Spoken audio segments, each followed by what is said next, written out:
L'autorité. L'autorité, qu'elle soit dans l'entreprise, dans la vie de tous les jours, en famille, avec les enfants bien sûr, quand on est professeur, quand on enseigne, en formation, elle a plusieurs origines. Il y a l'autorité spontanée et il y a quand même une autorité qui peut s'apprendre. Et ça, ce sont des techniques que chez Kinexa Formation, on connaît et qu'on peut vous enseigner. L'autorité, c'est une manière d'être. Ça peut être la taille, ça peut être un regard, ça peut être une manière de réagir ou de ne pas réagir, une manière de s'exprimer, au contraire de ne pas parler ou de prendre un temps, une rapidité ou une lenteur dans l'expression, une manière de s'adresser à un groupe, à une partie du groupe.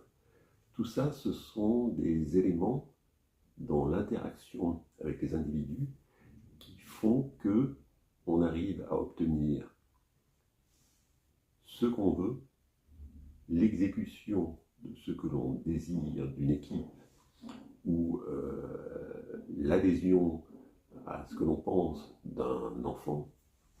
Par exemple, l'autorité permet de dépenser moins d'énergie quand elle est acquise, quand elle est assurée, que si on est en permanence obligé de répéter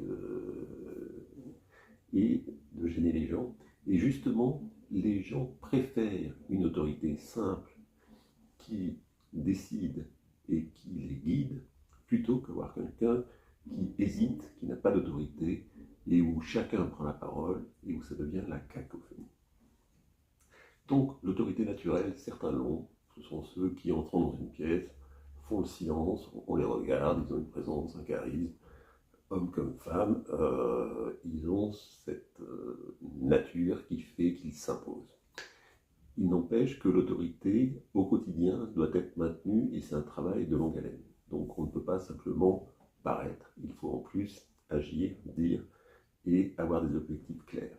Et c'est quelque chose que l'on apprend à la fois dans le comportement, dans la manière d'être, dans la manière de s'exprimer, dans la manière de réfléchir, dans les temps que l'on a, dans les objectifs que l'on fixe et dans la discipline, sans parler obligatoirement de sanctions, dans la discipline que l'on s'impose à soi-même et que l'on impose ainsi aux autres.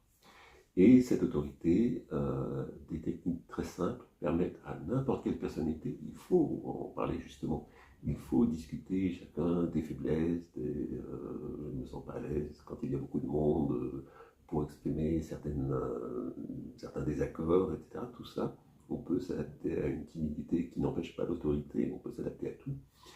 Et on arrive finalement à créer une autorité qu'on n'avait pas naturellement, mais qui finit par beaucoup reposer parce qu'on n'a plus ce stress de savoir est-ce qu'on va m'obéir, est-ce que ce que je dis va être entendu. On a acquis, on a appris à avoir l'autorité, et après ça, on est beaucoup